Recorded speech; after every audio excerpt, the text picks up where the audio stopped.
श्रावण मास के दूसरे सोमवार के अवसर पर उज्जैन में बाबा महाकाल की भक्ति का रंग देखने को मिला। सुबह से ही शहर के शिव मंदिरों में श्रद्धालु की भीड़ उमड़ पड़ी। विश्व प्रसिद्ध महाकालेश्वर मंदिर में बाबा महाकाल के दर्शन के लिए श्रद्धालु देर रात से ही कतारों में खड़े नजर आए। रात करीब 2:30 बजे मंदिर के पट खोले गए और तड़के 3 बजे बाबा महाकाल की भस्म आरती शुरू हुई। भस्म आरती में हजारों श्रद्धालुओं ने बाबा महाकाल के दर्शन किए। इस दौरान मंदिर परिसर हर हर महादेव और जय श्री महाकाल के जयकारों से गूंज उठा। भस्म आरती से पहले बाबा महाकाल का जलाभिषेक किया गया। इसके बाद दूध, दही, घी, शहद और फलों के रस से महापंचामृत अभिषेक हुआ। अभिषेक के बाद भांग और चंदन से बाबा महाकाल का आकर्षक श्रृंगार किया गया और उन्हें वस्त्र धारण कराए गए। इसके बाद बाबा महाकाल को भस्म अर्पित की गई। झांझ, मंजीरे, ढोल, नगाड़ों और शंखनाद के बीच भस्म आरती संपन्न हुई। इस दौरान मंदिर में मौजूद श्रद्धालु बाबा की भक्ति में लीन नजर आए। श्रावण भादो मास में प्रत्येक सोमवार बाबा महाकाल की सवारी निकाले जाने की परंपरा है। इसी क्रम में आज शाम बाबा महाकाल की सवारी नगर भ्रमण पर निकलेगी। धार्मिक मान्यता है कि राजा महाकाल सवारी के रूप में अपनी प्रजा का हाल जानने नगर भ्रमण पर निकलते हैं। बाबा महाकाल की सवारी के दर्शन के लिए बड़ी संख्या में श्रद्धालु सड़कों के किनारे पहुँचते हैं और घंटों इंतजार करते हैं। बाबा की एक झलक पाने के लिए श्रद्धालु में खास उत्साह रहता है। सवारी के दौरान पूरा उज्जैन हर हर महादेव और जय श्री महाकाल की जय घोष से गूंज उठता है। आज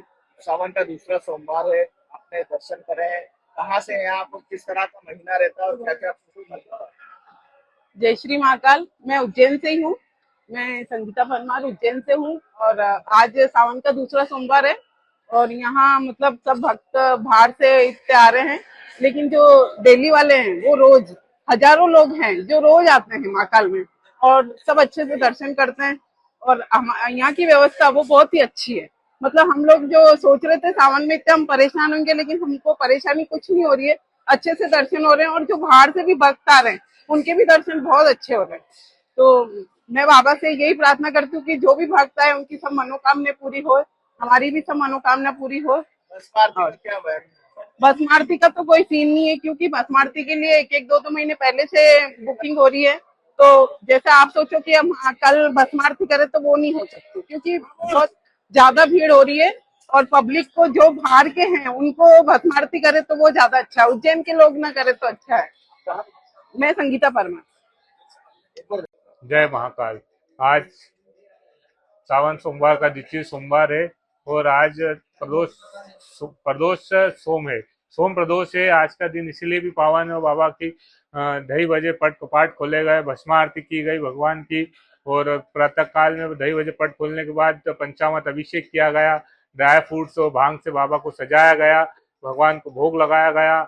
उसके बाद भगवान की भस्म आरती की गई। सभी भक्तों ने भस्म आरती में खूब आनंद उठाया और बाबा महाकाल का आज दूसरे सोमवार है तो आज शाम को बाबा की सवारी भी निकलेगी। शाम को बाबा का नगर भ्रमण के लिए निकलेंगे। महाकाल से प्रारंभ होकर शिप्रा घाट पे बाबा का अभिषेक किया जाएगा शिप्रा के जल से और फिर बाबा महाकाल पूरे नगर के लिए निकलेंगे भ्रमण के लिए। उसके बाद पुनः बाबा महाकाल मंदिर पधारेंगे। हाँ, मैं प्रथम सोमवार में मेरे यहाँ भतीजे को बेटी हुई थी, इसलिए नहीं आ पाया था। पर आज सुबह ख़त्म हो गया तो मेरा सौभाग्य मिला कि दूसरे सोमवार पे मुझे महाकाल के दर्शन हुए हैं। और मैं महाकाल से यही प्रार्थना करूँगा कि प्रदेश में अच्छी भरपूर बारिश हो, जिससे हमारे किसान भाई प्रसन्न रहें। इसी बात की मैंने प्रार्थना की है और हमारे मुख्यमंत्री डॉक्टर मोहन यादव जी के नेतृत्व में प्रदेश में बहुत प्रगति हो, इस बात की मैंने महाकाल जी से प्रार्थना की। और बहुत अच्छी व्यवस्था है यहाँ और सुचारू रूप से बहुत अच्छी व्यवस्था चल रही है, तो इसलिए प्रशासक को भी बहुत बहुत धन्यवाद देता हूँ। उज्जैन से अर्पित बोड़ाना की रिपोर्ट।